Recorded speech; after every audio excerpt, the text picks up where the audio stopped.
आप सभी को नमस्कार। शुभ संध्या। सार्थक government job point YouTube channel आप सभी लोगों का हार्दिक स्वागत करता है। चैनल पर नए हैं तो चैनल को सब्सक्राइब करके वीडियो को लाइक कर दें, शेयर कर दें, बेल आइकन दबा कर रख लें ताकि जब भी हम वीडियो डालें आपको नोटिफिकेशन मिल जाए और आप इसे शेयर कर पाएंगे। बहुत ही महत्वपूर्ण अपडेट्स मैं आप सभी लोगों को प्रोवाइड करने आया हूँ और साथ ही साथ आप सभी लोगों के लिए जो प्रयास हुए हैं उनका कुछ सार्थक परिणाम निकल कर सामने आया है। इसलिए आप सभी लोगों से मैं काफ़ी विनम्र निवेदन के साथ ये रिक्वेस्ट करता हूं कि आप लोग चैनल को अधिक से अधिक सपोर्ट करिए। चलिए खबरों की शुरुआत कर लेते हैं। फटाफट आप सभी लोग सारे अपडेट देंगे। ये क्लियर हो चुका है कि लोक सेवा आयोग की नेक्स्ट वैकेंसी जो है वो एलटी ग्रेड और जीआईसी प्रवक्ता ही है। और सबसे बड़ी चीज़ ये है कि एलटी ग्रेड और जीआईसी प्रवक्ता में इस बार आप सभी लोगों को काफ़ी सारे अमूलचूल परिवर्तन भी देखने के लिए मिलेंगे। ये बातें सामने आ रही हैं कि एलटी ग्रेड में नॉन बीएड स्टूडेंट को मौका मिल भी सकता है और नहीं भी मिल सकता है। अब देखने वाली बात यह होगी कि टीजीटी में आप सभी लोगों को मौका मिल भी सकता है और नहीं भी मिल सकता है, ये दोनों चीज़ें। आज हम सभी लोगों ने सचिव महोदय से वार्ता की है इस संबंध में, तो उन्होंने काफ़ी सारी महत्वपूर्ण जानकारियां दी हैं, इसलिए वीडियो में एंड तक जरूर बने रहें। उसके पहले जो हमारे साथ हमारी याचिका में आना चाहते हैं टीजीटी पीजीटी 2016-2021 के विद्यार्थी, मैं आप सभी लोगों को बताना चाहता हूं हाई कोर्ट के माध्यम से आप सभी लोगों को एक बेहतरीन अपॉर्चुनिटी प्राप्त हो सकती है। आप सभी लोग चाहें तो हमारी याचिका से जुड़ सकते हैं और ये जोड़ने का कार्यक्रम जो हमारा चलना है वो 22 तारीख तक चलना है। 22 तारीख के बाद हम चाह करके भी किसी को नहीं जोड़ पाएंगे, क्योंकि फाइनल सबमिशन हो जाएगा तो फिर किसी को भी ऐड नहीं किया जा सकेगा। अभी जितने विद्यार्थी भाई बहन हमारे साथ जुड़ना चाहते हैं वो जुड़ सकते हैं, क्योंकि एक गोल्डन अपॉर्चुनिटी है आप सभी लोगों की ज्वाइनिंग की, आप सभी लोगों को नौकरी पाने की। 2016 में प्रथम वरीयता सूची में, प्रथम प्रतीक्षा सूची में 68 विद्यार्थी हमारी याचिका पे हुए हैं। 2016 की ऐसे थोड़ी ना वेटिंग लिस्ट आ जाती है ना। वेटिंग लिस्ट आई है किसकी? मेरी याचिका पे आई है, ठीक है ना, अदरवाइज नहीं आती कभी भी। ठीक है, तो आप सभी लोगों को मैं आमंत्रित करना चाहता हूँ, जितने जल्दी आप सभी लोग जुड़ेंगे उतनी ही बेहतरीन अपॉर्चुनिटी आप सभी लोगों को प्राप्त हो पाएगी। 830 32 72 282 इस व्हाट्सएप नंबर पर। और जो भाई बहन हमारे पास मैसेज करके अपना नंबर देते हैं हमें कि आप इस पर कॉल करके हमसे बात कर लीजिए, मैं उन भाई बहनों को भी बता देना चाहता हूं, मैं ना तो किसी को कॉल करता हूं और ना ही किसी से कॉल पे बात करता हूं, सीधी सी चीज़ है, ठीक है ना। बहुत से भाई बहन हमारे ऐसे भी हैं जो हमें वीडियो कॉल करते हैं, ठीक है।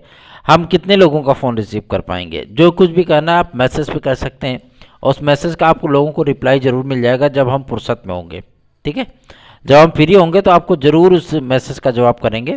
और ऐसा भी नहीं है कि मतलब आप सभी लोगों को ये चीज़ें किसी तरीके का जो है प्राइवेसी जो चीज़ें होती हैं वो सारी चीज़ें, चाहे वो बहनें हों हमारी चाहे भाई हों, जो चीज़ें वो चाहेंगे वो सारी चीज़ें उनसे बात की जाएगी। लेकिन मैं इस बात के लिए आप सभी लोगों को एक बार और कह देना चाहता हूँ कि अगर कोई विद्यार्थी, कोई भाई बहन हमारे पास मैसेज करके अपना नंबर देता है और ये कहते हैं कि आप इस नंबर फलाने नंबर पर कॉल कर लीजिए, तो मैं ये चीज़ें नहीं कर पाता और ना ही ऐसी चीज़ें करता हूँ। सीधी सी चीज़ है, ठीक है ना, क्योंकि अपनी भी कुछ चीज़ें, कुछ दायरे हैं, कुछ समय सीमा निर्धारित होती है, हमारा भी कुछ पर्सनल लाइफ है है ना। हम विद्यालय में पढ़ाने के बाद हम एकेडमी में पढ़ाते हैं, एकेडमी अपनी देखने के बाद हमको जो है मतलब अपनी भी कुछ लाइफ स्टाइल देनी ही पड़ती है। कुछ समाज में प्रतिष्ठित व्यक्ति होते हैं उनसे मिलना जुलना होता है, तो जाहिर सी बात है थोड़ा सा समय हम अपने आप को भी देने लगे हैं, इस वजह से हम ये चीज़ें नहीं कर पाते। हाँ, आपको अगर कोई समस्या है, कोई बात कहनी है, आप 830 32 72 282 इस व्हाट्सएप नंबर पर अपनी बातें शेयर कर सकते हैं। और मैं आप लोगों को पूरी तरीके से यकीन दिलाना चाहता हूँ, बात करने की आवश्यकता नहीं पड़ेगी, मैं आपको मैसेज के थ्रू ही सारी बातें समझा दूंगा, सारी बातें बता दूंगा, ठीक है। चलिए आगे बढ़ते हैं। अब बात करेंगे आपके एलटी ग्रेड जीआईसी प्रवक्ता को लेकर के।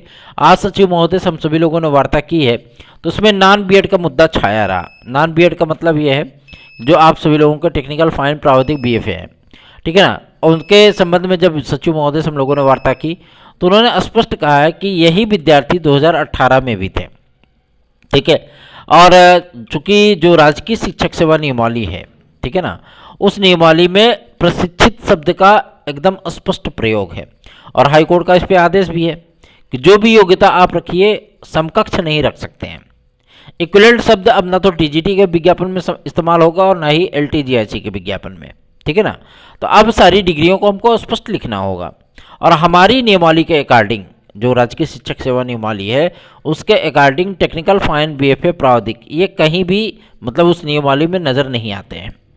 ठीक है, अब राज्य सरकार भले ही शासन ने हमको कह दिया है कि इन विद्यार्थियों को लेकर के आगे बढ़ना है, लेकिन अगर ये आदेश हाईकोर्ट का ये आदेश लागू होता है किस पे, अगर लोक सेवा आयोग पे लागू होता है तो जाहिर सी बात है वो टीजीटी पीजीटी पे भी लागू होगा।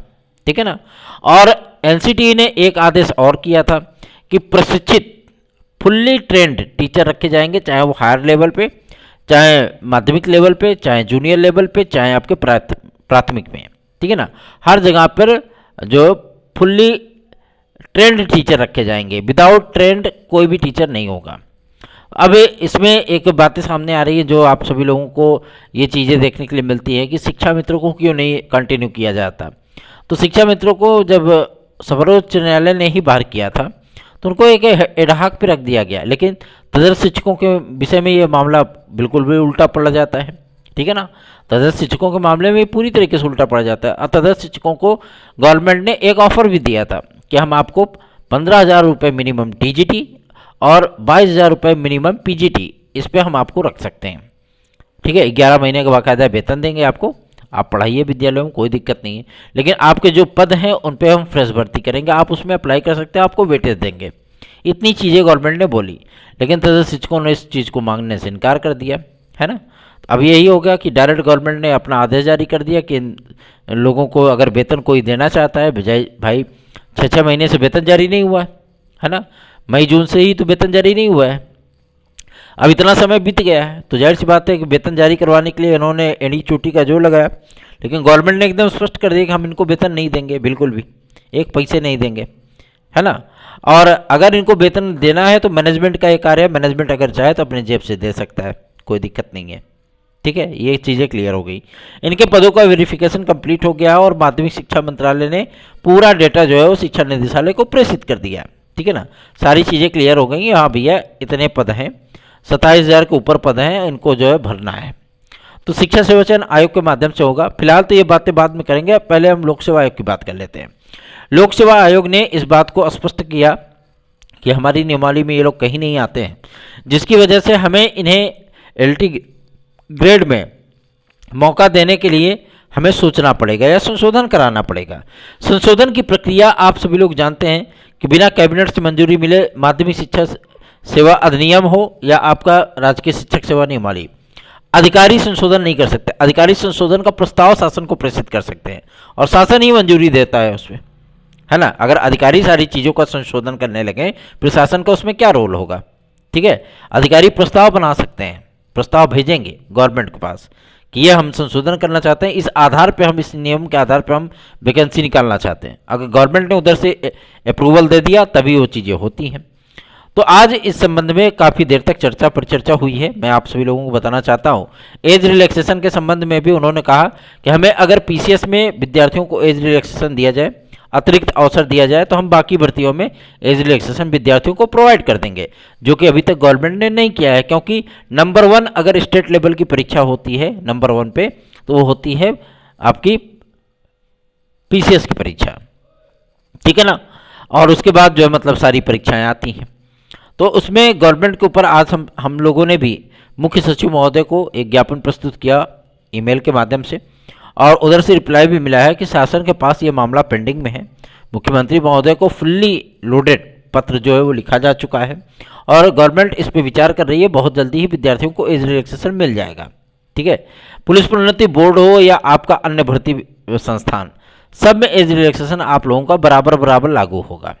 तो देखना दिलचस्प होगा कि क्या चीज़ें होती हैं। लेकिन एलटी ग्रेड में नॉन बीएड का जो मुद्दा था, उस मुद्दे को लेकर के उन्होंने एक प्रपोजल बनाने के लिए और उसे शासन को प्रेषित करने के लिए वो तैयार हुए कि हम इस आधार पर, क्योंकि हमें हाईकोर्ट का आदेश है, हम जो भी विज्ञापन में लिखेंगे एकदम स्पष्ट लिखेंगे।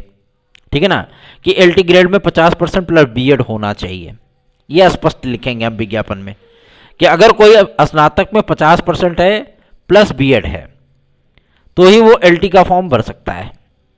ठीक है, और अगर प्रस्नातक प्लस बीएड है तो जेएससी लेक्चरर भर सकता है। ठीक, ये चीज़ें हो गई। लेकिन हर विषय के आगे जो समकक्ष अर्हता में समकक्ष अर्हता लिख दी जाती थी कि बीएड अथवा उसके समकक्ष या इंटरमीडिएट उसके समकक्ष, ये कला की अर्हता लिखी जाती थी। ठीक है ना। तो अब वहां पे आप सभी लोगों को चीजें परिवर्तित होती हुई नजर आएंगी। ठीक है। और लोक सेवा आयोग ने एकदम बेहतरीन तरीके से बता दिया कि हम इसका प्रस्ताव शासन को प्रेषित जरूर कर दे रहे हैं, लेकिन हमें लगता नहीं कि शासन इस पर मंजूरी देगा, क्योंकि हम एकदम स्पष्ट योग्यता लिखेंगे और उसमें टेक्निकल फाइन बीएफए प्रावधिक ये सभी विद्यार्थी सम्मिलित नहीं रह पाएंगे। ठीक है। हम लोगों ने बहुत रिक्वेस्ट की है लोक सेवा आयोग के सचिव महोदय से, और उन्होंने जो प्रपोजल बनाया है और जो माध्यमिक शिक्षा मंत्रालय को प्रेषित किया है, इन प्रेषित प्रस्तावों में नॉन बीएड स्टूडेंट को भी एलटी ग्रेड में सम्मिलित करने के लिए, खासतौर पर कला विषय के लिए, उसमें जो है उनका नाम रखा गया है कि टेक्निकल फाइन प्रावधिक बीएफए। टेक्निकल के जो स्टूडेंट हैं महज पूरे उत्तर प्रदेश में केवल और केवल 7500 हैं, 7500। ठीक है। फाइन के जो स्टूडेंट है वो लगभग 5500 हैं फाइन के स्टूडेंट। बीएफए अगर कोई स्टूडेंट देखा जाए तो उनकी संख्या ठीक ठाक है, लगभग 17,500। और प्रावधिक वाले जो विद्यार्थी हैं वो लगभग 21,000 आते हैं। अब इतने विद्यार्थियों को आप मिला करके देख लो इनका आंकड़ा जो है। और ग्रेजुएट प्लस बीएड जो विद्यार्थी हैं जिन्होंने कला विषय से ग्रेजुएशन कर रखा है प्लस बीएड कर रखा है, उन विद्यार्थियों की संख्या अगर मूल भाग में देखी जाए तो ये 55,000 के ऊपर आंकड़ा पार करता है। ठीक है ना। तो अगर आप कोई चीज़ें देखें तो आप बेहतरीन विकल्प खुद ही देख सकते हैं। ठीक है ना। तो इसलिए चीज़ें आप सभी लोगों के थोड़ा सा अगेंस्ट जा रही है, लेकिन उसको आपके फेवर में लाने की पूरी कोशिश की जा रही है। ठीक है ना। अब ऐसा नहीं कि सारी प्रक्रियाएं हम ही करा रहे हैं, हम नहीं करा रहे हैं। ये गवर्नमेंट का अपना मुद्दा है और अपनी अपनी चीज़ें हैं। अधिकारीगण जो सोचते हैं, जो समझते हैं, जो देखते हैं वही करते हैं, वही भेजते हैं। तो देखना दिलचस्प होगा कि क्या चीज़ें आप सभी लोगों की परिवर्तित हो सकती हैं, क्या चीज़ें सुधर सकती हैं। जो संशोधन आदि के प्रस्ताव हों उन सारी चीज़ों पर बाकायदा सम्मिलित होना चाहिए। और विज्ञापन के संबंध में उन्होंने बता दिया कि दिसंबर में हम जो है इसके आवेदन लेना स्टार्ट कर देंगे। किसके आवेदन? आपके एलटी ग्रेड और जीआईसी प्रवक्ता के। खंड शिक्षा अधिकारी के बारे में जब हम लोगों ने बातचीत की तो उन्होंने बताया कि खंड शिक्षा अधिकारी के संबंध में भी हम लोगों को अधियाचन प्राप्त हो चुका है और जो समकक्ष अर्हता संबंधी विवाद था वो निस्तारित हो चुका है। ठीक है ना। अब कैटेगरी वाइज पदों को बांटा जाना था, इसके लिए विभाग को पत्र लिखा गया था और वहां से भी हमको क्लेरिफिकेशन प्राप्त हो गया है, अर्थात उसको कैटेगरी वाइज बांट दिया गया है कि जनरल में कितना होगा, ईडब्ल्यूएस में कितना होगा, ओबीसी एससी एसटी में कितना होगा। ये सारी सीटें आप लोगों की डिक्लेयर हो गई हैं। हम इसका विज्ञापन बहुत जल्दी ही दिसंबर के द्वितीय सप्ताह तक या जनवरी में जारी कर देंगे। आप सभी लोग निश्चिंत बेफिक्र होकर के तैयारियां शुरू कर दीजिए अगर आप चाहते हैं कि आपके भविष्य के साथ इस बार खिलवाड़ ना हो। क्यों? क्योंकि आप जानते हैं कि 2024 के बाद आप सभी लोगों को जो भर्तियां हैं ना वो बहुत मिनिमम देखने के लिए मिलेगी। जो आयोग फायोग बन रहा है ना, ये सिर्फ और सिर्फ आप सभी लोगों का 1-2 भर्तियां कराने के बाद ऐसे यूपी ट्रिपल एससी की तरह हो जाएगा ये भी कि अगर 1,500-2,000 की टीजीटी पीजीटी आपको देखने के लिए मिले तो कोई आश्चर्य मत करिएगा। ठीक है ना। क्योंकि एक मैराथन भर्ती तो आप सभी लोगों की लगभग 27,000 की होने चल रही है टीजीटी पीजीटी 2023-24 के नाम पे। ठीक है ना। तो आप सभी लोगों को मैं बता दूं कि जो अपॉर्चुनिटी आप लोगों को उपलब्ध हो रही है उस अपॉर्चुनिटी को कैश करना सीखिए। ठीक है। बहुत जल्दी ही हम आप सभी लोगों को एक जरिया उपलब्ध कराएंगे जिसके माध्यम से यदि आप कभी डिमोटिवेट हो, यदि कभी आप डिप्रेस्ड हो, यदि कभी आप किसी चीज़ से परेशान हो तो आप अपनी चीज़ों को उन वीडियोस के माध्यम से सुन करके अपने मन के भार को हल्का कर सकते हैं। ठीक है ना। तो निश्चिंत बेफिक्र होकर के आप सभी लोग सपोर्टिंग नेचर में आइए, जितना अधिक सपोर्ट, क्योंकि 1-2 लोगों के सपोर्ट करने से कोई चीज़ें हो नहीं पाती हैं। अगर सबको समर्थन चाहिए, सबकी समस्या है, क्योंकि एज रिलैक्सेशन किसी एक विद्यार्थी की समस्या नहीं है। एज रिलैक्सेशन क्या किसी एक विद्यार्थी की समस्या है? क्या कोई एक विद्यार्थी ओवर एज हुआ है? नहीं ना। लाखों लाख विद्यार्थी, 9,70,000 विद्यार्थियों का आंकड़ा हम लोगों के पास है। लेकिन क्या उन विद्यार्थियों ने हमसे संपर्क किया? क्या उन विद्यार्थियों ने ये सोचा क्या एज रिलैक्सेशन के लिए अगर ये प्रयास कर रहे हैं हम इनको मॉरल सपोर्ट दें? ठीक है। जो ये 50% वाले विद्यार्थी हैं, 50% वाले विद्यार्थी परास्नातक के, ध्यानपूर्वक सुनिएगा, 50% वाले विद्यार्थी क्या 1, 2, 5, 10 हैं? नहीं, इनकी संख्या पूरे उत्तर प्रदेश में बात कर रहा हूं, इनकी संख्या तकरीबन 2.25 लाख है, तकरीबन 2.25 लाख। क्या वो विद्यार्थी हमसे संपर्क किए? नहीं किए। ठीक है, सोशियोलॉजी एजुकेशन वाले विद्यार्थी, क्या इनकी संख्या 2-4 हज़ार है क्या? पूरे उत्तर प्रदेश में इनकी संख्या 5.5 लाख के ऊपर है। क्या इन विद्यार्थियों ने संपर्क किया? बिल्कुल नहीं। ठीक है ना। पुलिस प्रोन्नति बोर्ड में आवेदन होता है 17 लाख 18 लाख आवेदन होते हैं। इनमें ओवर एज होने वाले विद्यार्थियों की जिनकी उम्र निकल गई है, उन विद्यार्थियों की संख्या तकरीबन 12 लाख है, 12 लाख। क्या इन विद्यार्थियों ने संपर्क किया? नहीं किया। ठीक है ना। जो सब्जेक्ट कॉम्बिनेशन के चलते विद्यार्थी बाहर हो रहे हैं, 2-4 विद्यार्थियों को छोड़ करके इनकी संख्या तकरीबन 1,35,000 है। क्या इन विद्यार्थियों ने हमसे संपर्क किया? नहीं किया। बीएड के 3 करोड़ 38 लाख विद्यार्थी बाहर हुए पीआरटी से, केवीएस से तकरीबन विद्यार्थी बाहर हुए, बीपीएससी से बाहर हुए। क्या इन विद्यार्थियों ने संपर्क किया? नहीं किया। तो आप सभी लोगों के मुद्दों को लेकर के हम प्रयास करते हैं। प्रयास वो ऐसा होता है कि जनप्रतिनिधियों से लेकर के अधिकारियों तक हम चक्कर लगाते हैं। तो आप सभी लोगों का भी कुछ नैतिक दायित्व बनता है कि आप हमारे लिए भी थोड़ा सा सोचें कि हाँ भैया अगर सपोर्ट कर रहे हैं हमें, तो हम भी इनको सपोर्ट करेंगे। ठीक है ना। क्योंकि कहते नहीं कि अगर इंडिया हारने लगती है, ठीक है, जब इंडिया मैच हारने लगती है, जब हूटिंग होने शुरू होती है, वंदे मातरम के नारे लगने शुरू होते हैं, माँ तुझे सलाम के जो है गीत गुनगुनाने लगते हैं, तो एक मतलब अजीब सा मोटिवेशन आता है। जब हम लोग मोबाइल पे या टीवी पे मैच देख रहे होते हैं, हम लोगों के रोंगटे खड़े हो जाते हैं। वो लोग तो इतने सारे क्राउड के बीच में चीयर अप होते रहते हैं। तो जाहिर सी बात है कि अगर गेंदबाज थक गया तो उसके अंदर डबल एनर्जी आ जाती है। अगर वो 135 की स्पीड पे गेंद डाल रहा है तो वो 155 डाल देगा। ये होता है चीयर अप। अगर आप सपोर्ट करिए तो सारी चीज़ें हो सकती हैं, आप लोगों को प्रतीक्षा ना करनी पड़े। लेकिन आप अपनी समस्याएं हमसे कहते हो, लेकिन सपोर्ट करना नहीं जानते हो। सपोर्ट नहीं करोगे तो जाहिर सी बात है चीज़ें लटक जाती हैं फिर। ठीक है ना, चीज़ें लटक जाती हैं। प्रोएक्टिव आप सभी लोगों का यूपी भी हो रहा है, यूपीपीएससी भी हो रहा है। आप लोगों के 2 एग्ज़ाम डिक्लेयर हुए हैं, कब होना है? फरवरी मार्च में। ठीक है। और ये सूचना प्राप्त हो रही है कि आप लोगों की LTGIC भी ऐसे ही लगी रहेगी। ठीक, तो चिंतित ना हो, बेफिक्र निश्चिंत होकर के आप सभी लोगों को मैं कह देना चाहता हूँ, तैयारियों में जुट जाइए। नोट्स आज चाहिए अगर हमारे, तो आप 830-32-72-282 इस व्हाट्सएप नंबर पे हमसे संपर्क करिए और नोट्स, बेहतरीन नोट्स प्राप्त कर सकते हैं। धन्यवाद। शुभ रात्रि।